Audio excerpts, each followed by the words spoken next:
ചുരിദാറിൻ്റെയോ അല്ലെങ്കിൽ ബ്ലൗസിൻ്റെയോ സ്ലീവ്സ് എങ്ങനെ ഈസി ആയിട്ട് കട്ട് ചെയ്യാം എന്ന് നോക്കാം.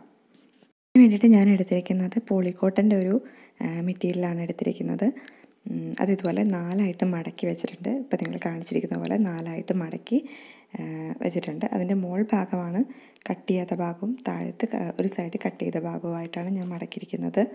ഇതിൽ നിന്നാണ് നമ്മൾ സ്ലീവിന് കട്ട് ചെയ്തെടുക്കാൻ പോകുന്നത്. അപ്പോൾ എങ്ങനെയാണെന്ന് നോക്കാം നമുക്ക്. നമ്മൾ ഫസ്റ്റ് തന്നെ ചെയ്യേണ്ടത് നമ്മളിതിൻ്റെ വീതി അളന്നെടുക്കുക.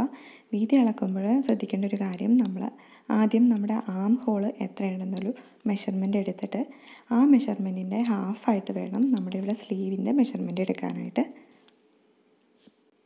ലെങ്ത് എടുക്കുകയാണെങ്കിൽ ഞാനിപ്പോൾ 12 എടുത്തിരിക്കുന്നത്. നമുക്ക് ഇഷ്ടമുള്ള ലെങ്ത് എടുക്കാം. ലെങ്ത് എടുക്കുന്നതിൻ്റെ ഒപ്പം തയ്യൽ തുമ്പും കൂട്ടിയിട്ട് വേണം എടുക്കാനായിട്ട്. അപ്പോൾ ഞാനിവിടെ 9 സെൻറ്റിമീറ്റർ വീതിയും 12 സെൻറ്റിമീറ്റർ നീളവുമായിട്ട് ആണ് അളവ് ചെയ്തു വച്ചിരിക്കുന്നത്. ഇനി നമ്മൾ നമ്മുടെ സ്ലീവിൻ്റെ അറ്റത്ത് നിന്ന് കൈയുടെ അറ്റത്തുള്ള ലെങ്ത് എടുക്കുകയാണ്. ഞാനിവിടെ ഒരു 6, 5 അതിനിടയിലുള്ളൊരു ലെങ്ത്താണ് എടുക്കുന്നത്. 5 എടുത്താലും മതി. അതുപോലെ തന്നെ ലെഫ്റ്റ് സൈഡിൽ നിന്ന് ഉള്ള വീതി എടുക്കുന്നുണ്ട്. അത് നമ്മുടെ ആം ഹോളിൻ്റെ അളവ് എത്രയാണെന്ന് അളന്ന് നോക്കിയിട്ട് അതിൻ്റെ ഹാഫാണ് നമ്മളിവിടെ എടുക്കേണ്ടത്.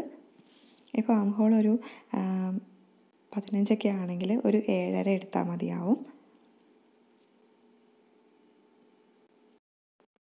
അപ്പോൾ കൈയുടെ 2 വശത്തെയും അറ്റത്തെയും അതുപോലെ തന്നെ ആം ഹോളിൻ്റെ സൈഡിലെയും മെഷർമെൻറ്റ് ഞാനിവിടെ അടയാളപ്പെടുത്തിയിട്ടുണ്ട്. 2 മെഷർമെൻറ്റ് നമ്മൾ അടയാളപ്പെടുത്തുമ്പോൾ ആ സൈഡിലുള്ള തയ്യൽ തുമ്പും കൂടെ കൂട്ടിയിട്ട് വേണം സീം അലവൻസ് അതും കൂടെ കൂട്ടിയിട്ട് വേണം നമ്മൾ മാർക്ക് ചെയ്യാനായിട്ട്. ഇല്ലെന്നുണ്ടെങ്കിൽ തയ്ക്കുന്ന സമയത്ത് തെറ്റിപ്പോകാനായിട്ട് ചാൻസ് ഉണ്ട്. ഇനി ഈ 2 മെഷർമെൻറ്റും കൂടെ ആ രീതിയിൽ തന്നെ ചിരിച്ച് നമ്മൾ മാർക്ക് ചെയ്ത് കൊടുക്കുകയാണ്. അതിനൊപ്പം തന്നെ നമ്മൾ തയ്യൽ തുമ്പ് അടിയിൽ ഒരു 1/2 ഇഞ്ചൊക്കെ മതി. അതും നമ്മൾ ഇവിടെ അടയാളപ്പെടുത്തിയിട്ടുണ്ട്. നമ്മൾ നമ്മുടെ ആം ഹോളിൻ്റെ ഭാഗത്തുനിന്ന് ഒരു കർവ്ഡ് ഷേപ്പിൽ താഴത്തേക്ക് മാർക്ക് ചെയ്ത് കൊടുക്കാം. ഇത് മാർക്ക് ചെയ്യുമ്പോഴേക്കും നമ്മൾ അവിടുത്തെ ആ ഭാഗത്തെ തയ്യൽ തുമ്പ് വിട്ടിട്ട് വേണം. ഞാനിവിടെ ഒരു 1/2 ഇഞ്ച് തയ്യൽ തുമ്പ് കൂടെ ഇട്ടിട്ടാണ് അവിടെ നിന്ന് കർവ്ഡ് ഷേപ്പ് വരയ്ക്കുന്നത്. നമ്മൾ മാർക്ക് ചെയ്തിരിക്കുന്ന 3 സൈഡിലും താഴത്തായിട്ടൊരു ലൈൻ വരച്ചത് നിങ്ങൾക്ക് കാണാം.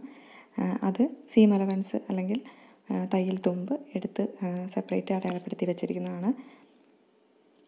സ്റ്റിച്ച് ചെയ്ത് കഴിഞ്ഞിട്ട് നമ്മൾ ബാക്കി ഉള്ളിലേക്ക് നമ്മുടെ ക്ലോത്തിൽ നമ്മുടെ സ്ലീവിൽ ബാക്കി ഉള്ളിലോട്ടുള്ള ഭാഗമാണ് ഈ തയ്യൽ തുമ്പെന്ന് പറയുന്നത്. ഇനി നമുക്ക് കട്ട് ചെയ്തെടുക്കാൻ വേണ്ടിയിട്ട് ഞാൻ അത് തിരിച്ച് വെച്ചിട്ട് നമ്മുടെ ആം ഹോളിൻ്റെ ആ ഭാഗത്ത് തുടങ്ങിയാണ് ആദ്യം നമ്മൾ കട്ട് ചെയ്ത് തുടങ്ങുന്നത്. അതുകൊണ്ടാണ് ഞാനത് തിരിച്ച് വെച്ചത് കേട്ടോ, എളുപ്പത്തിന് വേണ്ടിയിട്ട്. ഇനി നമ്മൾ ആം ഹോൾ തൊട്ട് കട്ട് ചെയ്ത് സീം അലവൻസും കൂടെ ഉൾപ്പെടെയാണ് നമ്മൾ കട്ട് ചെയ്യുന്നത്. നമ്മൾ അടയാളപ്പെടുത്തിയ ഭാഗം ഒഴിച്ച് ബാക്കിയുള്ള ഭാഗങ്ങൾ നമ്മൾ കട്ട് ചെയ്യുകയാണ്. ഷോർട്ട് സ്ലീവിൻ്റെയാണ് നമ്മളിപ്പോൾ ചെയ്തിരിക്കുന്നത്. ഇനിയിപ്പോൾ നമുക്ക് ലെങ്ത്ത് കൂട്ടണമെങ്കിൽ ഇതുപോലെ തന്നെ ഈ മെത്തേഡിൽ തന്നെ നമ്മൾ ആകെയുള്ള നീളം കുറച്ചും കൂടെ കൂട്ടിയിട്ട് നമുക്ക് വലിയ സ്ലീവും ഇതുപോലെ തന്നെ ചെയ്യാം. വലിയ സ്ലീവ് ചെയ്യുന്നതും ഈ സെയിം രീതിയിൽ തന്നെയാണ്. നമ്മളിപ്പോൾ സ്ലീവിന് ലൈനിങ് ഉപയോഗിക്കുന്നുണ്ടെങ്കിൽ ഇതേ സെയിം മെത്തേഡിൽ തന്നെ ലൈനിങ് നമുക്ക് കട്ട് ചെയ്തെടുക്കാം.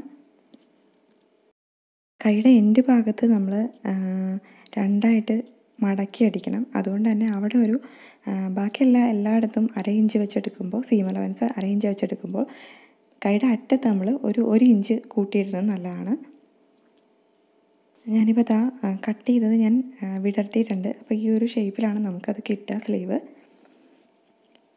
അതിൻ്റെ സെൻറ്റർ പോർഷനിലൊന്ന് മാർക്ക് ചെയ്യുക. കാരണം നമ്മൾ സ്റ്റിച്ച് ചെയ്യുന്ന സമയത്ത് കറക്റ്റ് ലെവലായിട്ട് 2 സൈഡിലേക്കും സ്റ്റിച്ച് ചെയ്യാൻ പറ്റുന്ന രീതിയിൽ ചെയ്യാൻ വേണ്ടിയിട്ടാണ് അവിടെ ഒരു മാർക്ക് കൊടുക്കുന്നത്. അപ്പോൾ വീഡിയോ എല്ലാവർക്കും ഇഷ്ടപ്പെട്ടെങ്കിൽ ലൈക്ക് ചെയ്യുക, ഷെയർ ചെയ്യുക, സബ്സ്ക്രൈബ് ചെയ്യുക. Thank you.